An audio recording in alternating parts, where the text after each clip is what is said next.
گر بمیرم در غریبی تاجیکستانم بره، مرده ای من پیشی چشمی مادری جانم بره، تا که گیرید بر سری من بشنوم آوازی او، تابوتی من را بخوجم پیش خیشانم بره، من برای رزق پاکو پاره نان آمدم،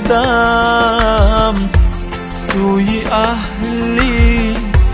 خاندانم با پاره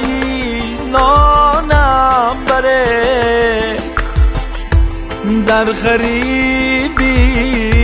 جسم و جانم سخت رنجی دلتماس،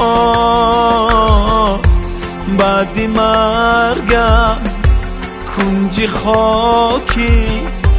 تاجیکستانم بره، هر کجای میتوانه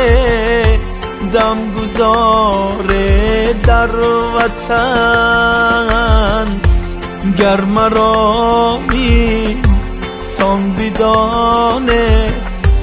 تاجیکستانم بره، هر کی در این زندگانی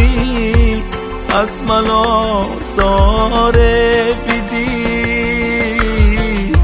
یک دعا بری روحی من